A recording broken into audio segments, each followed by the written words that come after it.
ఇకపోతే పుష్కర కాలంగా ఒకే ఒక్కడు స్త్రీనిధిలో ఎండీగా విద్యాసాగర్ రెడ్డి రిటైర్డ్ అయినా కూడా కుర్చీ వదలని అధికారి, జీవో లేకుండానే కొనసాగింపు, పెద్ద ఎత్తున అక్రమాల ఆరోపణలు, నచ్చని ఉద్యోగులపై వేధింపులు. స్త్రీనిధి క్రెడిట్ కోఆపరేటివ్ ఫెడరేషన్ ఎండీగా విద్యాసాగర్ రెడ్డి 2011 నుంచి కంటిన్యూ అవుతున్నారు. 2022లో రిటైర్డ్ వయసు దాటినా కూడా కుర్చీని వదలడం లేదు, ఎలాంటి ఆర్డర్ లేకుండా కొనసాగుతున్నారని చెప్పేసి అయితే ఒక వార్త చూస్తున్నాం. మరి స్త్రీనిధికి సంబంధించిన విషయంలో, మహిళలకు సంబంధించిన విషయంలో జరిగేటువంటి ఇది ఈ మహిళలకు చిన్న మొత్తాల వాళ్ళు చిట్టీలు వేసుకున్నటువంటి విషయం ఏదైతే ఉందో అక్కడ ఆ స్త్రీనిధి వడ్డీ లేని రుణాలు లేదంటే పావుల వడ్డీ రుణాలకు సంబంధించిన విషయంలో ఈయన అధికారిగా ఉన్నాడు. ఎప్పుడు తెలంగాణ ప్రభుత్వం రాకముందు, కేసీఆర్ పాలన రాకముందే 2011 నుండే ఆయన అక్కడ అధికారిగా వ్యవహరిస్తున్నాడు. మరి కేసీఆర్ వచ్చిన తర్వాత అన్ని విషయాల్లో మార్పులు వస్తాయి అనుకుంటే కొన్ని విషయాల్లో మాత్రం దాదాపు ఈయన 13 సంవత్సరాలు 11-12 సంవత్సరాల నుండి అక్కడనే పనిస్తున్నాడు. 2022లో అప్పటికే ఆయన వయసు ముగిసినా కూడా కనీసం రిటైర్మెంట్ ఇవ్వకుండా మళ్ళీ అందులోనే ఉంటున్నాడు అని అంటే దేనికోసం 12 సంవత్సరాల నుండి అందులో ఉంటున్నాడు అనే విషయాన్ని ఇప్పుడు ప్రజలు అర్థం చేసుకోవాల్సిన అవసరం, ముఖ్యంగా మహిళా సంఘాల నాయకులు అర్థం చేసుకోవాల్సిన అవసరం.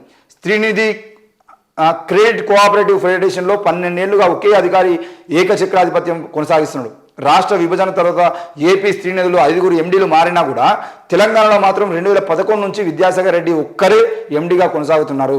ఈయన నాబార్డ్లో ఏజీఎం కేడర్లో వీఆర్ఎస్ తీసుకొని సెర్ప్లో 2009లో కన్సల్టెంట్గా చేరారు. ఆ తర్వాత వివిధ హోదాల్లో అదనపు బాధ్యతలు చేపట్టి 2011లో ఉమ్మడి ఏపీ ప్రభుత్వం ఏర్పాటు చేసిన స్త్రీనిధి మేనేజింగ్ డైరెక్టర్గా నియమితులయ్యారు. అప్పటి నుంచి ఆయననే కొనసాగుతున్నారు. 2 ఏళ్ల కాంట్రాక్టుపై స్త్రీనిధికి వచ్చిన విద్యాసాగర్ రెడ్డి 2022లో తన రిటైర్మెంట్ వయసు దాటినా కూడా కుర్చీ వదలడం లేదు. ఎలాంటి ఆర్డర్ లేకుండా కొనసాగుతున్న ఆయన నెలకు 3 లక్షల వేతనం పొందుతున్నట్టు సమాచారం.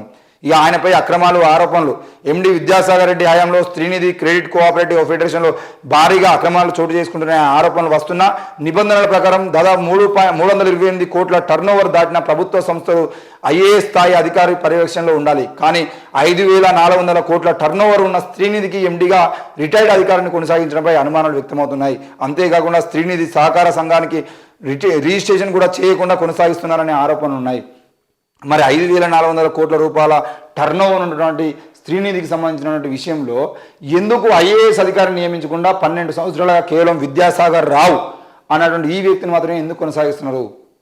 ఎవరిని మెప్పించడం కోసం, ఎవరికి ఈ డబ్బులన్నింటినీ దారాదత్తం చేయడం కోసం ఎందుకు ఈ తెలంగాణ ప్రభుత్వం వచ్చిన తర్వాత మార్పులు వస్తాయి, ముఖ్యంగా ఏపీ ప్రభుత్వంలో జరిగినటువంటి మా ప్రభుత్వంలో జరగాలని చెప్పినటువంటి కేసీఆర్ ఎందుకు ఎన్ని విషయాల్లో మన సీఎండి ప్రభాకర్ రావు విషయంలో కానీ లేదంటే మన సింగరేణి సీఎండి శ్రీధర్కి సంబంధించిన విషయంలో కానీ ఇట్లా ఏ విషయంలో చూసుకున్నా ఒక్కొక్కరు ఆయన సీఎంఓ ఆఫీసులో కూడా ఒక్కొక్క అధికారి 7 ఏళ్ళు, 8 ఏళ్ళు, 10 ఏళ్ళు, 12 ఏళ్ళు ఇట్లా ఎక్కడ చూసినా అధికారులందరినీ మభ్యపెట్టడం కోసం అధికారులని అక్కడ నుండి తీయకుండా కేవలం అందులోనే పోస్టింగ్లోనే ఉంచి వాళ్ళందరి విషయంలో ఈరోజు కేవలం వాళ్ళు మరి మంచి చేస్తున్నారా చెడు చేస్తున్నారా విషయం పక్కన పెట్టేసి రూల్స్ ఎలా ఉన్నాయనే విషయాన్ని రూల్స్ కూడా పక్కన పెట్టేసి కేవలం వాళ్ళకి కావాల్సినటువంటి వ్యక్తుల్ని అదే పదవుల్లో కొనసాగించుకుంటూ పోయినరు.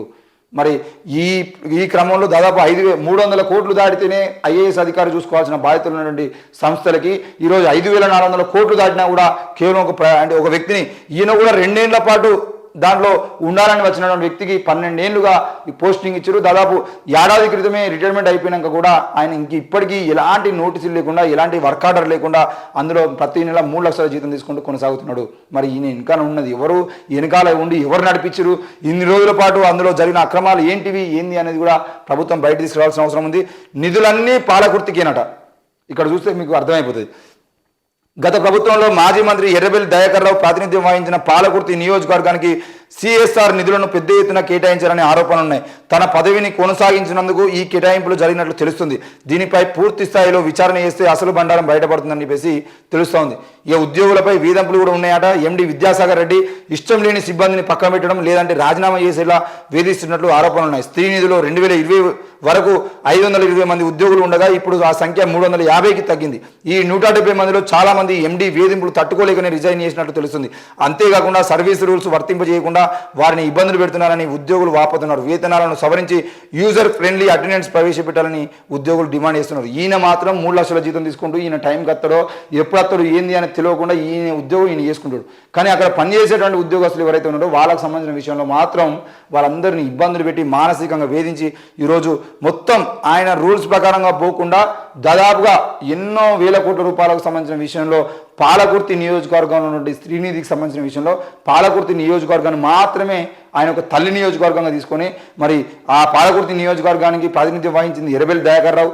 మరి ఎర్రబెల్లి దయాకర్ రావు రావు విద్యాసాగర్ రెడ్డికి సంబంధించిన విషయంలో ఈ విద్యాసాగర్ రెడ్డి ఉన్న ఎర్రబెల్లి దయాకర్ రావుకు ఇద్దరికి ఎక్కడ పొత్తు కుదిరింది, మరి ఎందుకు ఈ విషయంలో ప్రభుత్వం వాళ్ళకి సహకరించింది, మరి పాలకుర్తి నియోజకవర్గానికి రాష్ట్ర నిధులన్నీ పోతా ఉంటే ప్రభుత్వం ఏం చేసింది, అధికారులు ఏం చేశారు, ఈ విషయాన్ని కూడా గమనించాలి.